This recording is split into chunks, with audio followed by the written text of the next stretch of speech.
Questions?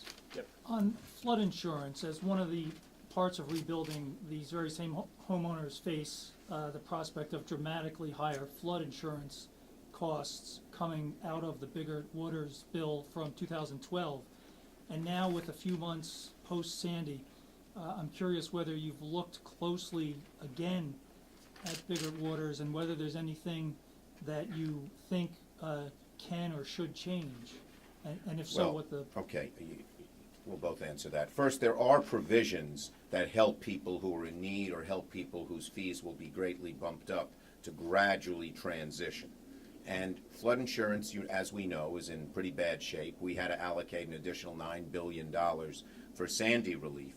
So we want to make sure of two things. First, that people who are required to buy flood insurance are those who really need it, no more, no less. We had a real problem in Nassau County where FEMA used the Suffolk County floodplain maps and applied it to Nassau County. Now we've gotten them to redo those, and that's changed who would be eligible for flood insurance and who would not have to get flood insurance. And second, if you're in a flood zone, many people want the flood insurance, particularly after Sandy, but it would be those particularly who have had it. It's a big bump up, and so there are provisions in the 2012 Act to make sure it's very gradual. And we want to make sure those are adequate so that people don't get bounced out of their homes or can't buy a new home simply because of flood insurance. But it's more about transition than about the ultimate economics on a long-term basis. I think this is a very important point, and it's one of the things that I would answer you with. There is not, we believe, the Obama administration believes, adequate provision for long-term affordability. Chuck's exactly right that there are these transitions built in. The most vulnerable get phased in last and the longest. But we believe that Congress needs to act to add to that a long-term affordability provision that will protect, for the long term, lower income and more vulnerable homeowners that are affected by this. And that's something that already Craig Fugate, Janet Napolitano, have called on Congress to do, and something we stand ready to work with Congress on. Second, it is absolutely critical that we make sure these maps are right. And that means making sure they reflect the latest science. That's why the Obama administration moved very quickly to get out the new maps, but it's also why we're meeting daily with communities, homeowners, business owners, elected officials across the region to revise these maps, and we will, within the next 60 days, expect to have out revised maps for the entire region.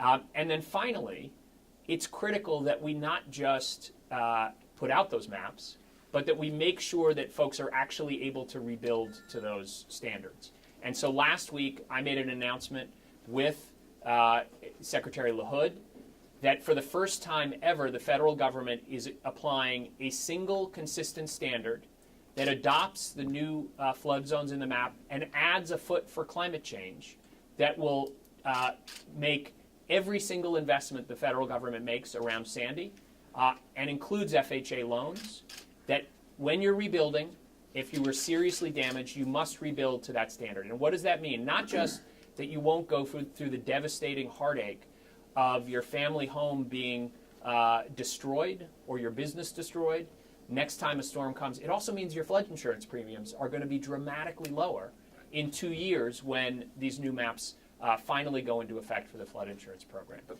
the second point you make about affordability, to have flood insurance and have so many people not being able to afford it would be wrong. So we're going to have to examine that. How is that going to affect these streamlined loans that you want to do to get the private banks to, follow suit with the federal government? Because if private banks are not going to give mortgages for properties that are not adequately insured for floods. Well, these banks already have given the mortgages. We're asking them to forbear. But for new loans, homeowners in these areas are required to have flood insurance for any federal-backed loan. I think the key question is, how do we make sure in 2 years when those flood rates go into effect that homeowners can afford them? And so while we have been working on this immediate announcement to get those that are most damaged the help they need, We're also working on provisions that I hope to announce in the future that would allow us to work with homeowners to get them ready for those rates to increase in a couple years. Like anything else, when taxes or other kinds of insurance go up, banks need to work with those homeowners through escrows and other things to make sure that they're anticipating that. One of the things the task force is working on is how, in 2 years when they go into effect, how can we make sure that there's no payment shock for those homeowners and the resulting impact on taxpayers for federally backed loans because of it. Thank you. We have time for one more question.